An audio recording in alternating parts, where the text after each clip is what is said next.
Hi, I'm Josh McCarty, and this is my final project for missions class. With me is Daniel McCarty. She recently got back from a trip to Uganda where she distributed shoe boxes to kids with an organization called Operation Christmas Child, and she in fact is the area coordinator for Suffolk County Operation Christmas Child. What is Operation Christmas Child? Well, Josh, Operation Christmas Child is a project of Samaritan's Purse, and it is actually the world's largest children's evangelism program. We distribute gift-filled shoe boxes to children in over 130 different countries in order to share Jesus' love with them in a tangible way. Okay. What does missions mean to you? To me, missions is taking the opportunities that are presented to be able to share God's love with those who need it most. Okay.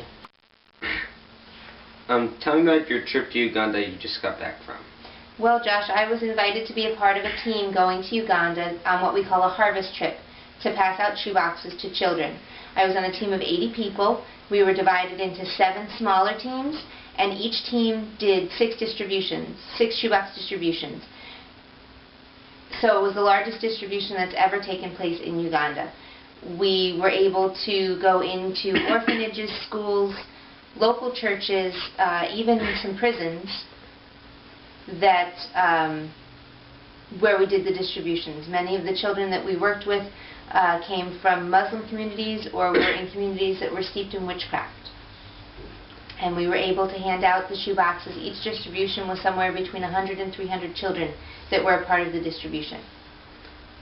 A few other things that we got to do were to work with the Samaritan's Purse Project, working with children and family support, and we got to teach kids how to clip their fingernails and brush their teeth. We also got to have them, each team got to sit in on a different, The Greatest Journey, which is our 12-session discipleship program that we do with the children who have received the shoe boxes, and each group got to sit in on a lesson that was being taught of the Greatest Journey to children who have already received shoe boxes. And one really fun thing that we got to do was that my team got to be part of a Greatest Journey graduation. And so we actually had children who had been a part of the Greatest Journey already, and we were able to actually hand them their certificates and pray with them and give each one of them a blessing for completing the program and learning not only who Jesus is, but how to share Jesus with other people. Why is it called a harvest trip? It's called a harvest trip because most people in the United States and the countries that hand out shoe boxes only get to see this side of what happens with the shoebox, the part of filling the shoe boxes and turning the shoe boxes in. The harvest comes when we actually hand the shoe boxes to the children and we get to see the result of what happens with those distributions. We get to hear the kids squeal with delight as they open those shoe boxes, and we get to see the joy and the excitement of them opening the shoe boxes, and then further being able to know that that's going to then be shared with family and with others as they spread the joy of what they've received and thus spread the joy of Christ. How do the distributions impact the children? Ask it again. How did the distributions impact the children? Not only are the kids so excited about the fact that they're receiving a gift, some of them for the very, very first time, it's actually a tangible way for us to be able to show them hope and love as they receive these gifts and open them to such wonderful things like school supplies that allow them to be able to go to school, and hygiene items that allow them to be able to clean themselves and brush their teeth, and then small toys and candy. Every child, we make sure, has candy in their boxes. And so the children are receiving things that for some of them they may never have had something that was their very own, and now they do. In addition to that, the children get to hear about Jesus' love through the gospel presentation that's given at the shoebox distribution. What part of the trip impacted you the most? two things impacted me the most. One was that at every single distribution that we went to, there were those children who were not a part of the distribution, either looking through the windows of the church or the school, or looking through the fence if we were doing the distribution outside, which several of them were. And just knowing that those kids got to see what the children who were a part of the distribution received, and yet they were kind of looking in from the outside. And what it showed me was that there are so many who are just starving for the gospel. So many that are just starving to know that there's hope and to know that there's love. And the other thing that impacted me was this was part of the presentation that the pastor at one of the distributions gave when we arrived. He was talking about the distribution, and he said these words. He said, "If you moved deeper into the village, preferably on a Sunday, you would have met women with children on their backs and other children busy weeding the field of a richer man in their village, say a politician.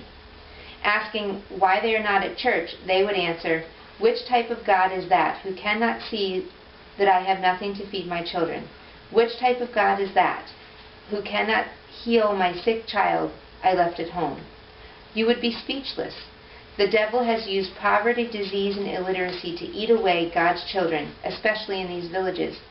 People no longer experience the love of God.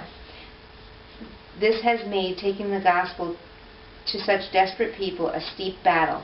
And we have the opportunity through these shoeboxes to be able to go into these communities that are steeped in witchcraft or in the Muslim faith or in Hindu or so many other faiths, depending on the countries that we're taking the shoeboxes into.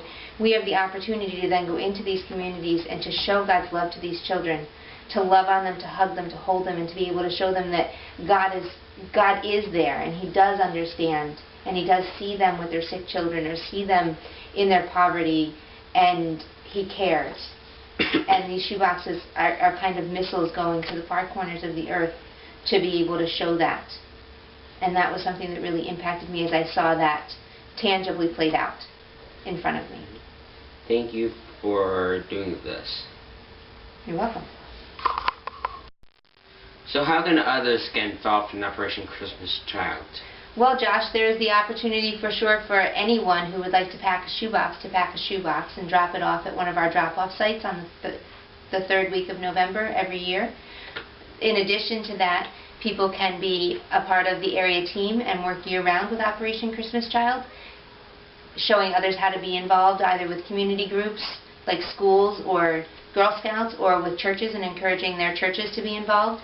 And every year we actually take a missions trip to the processing center in Charlotte, North Carolina. And there's an opportunity for anyone in Suffolk County who would like to be a part of that team to join us on that. Okay. Thank you for taking your time today to do this interview. You're welcome, Josh.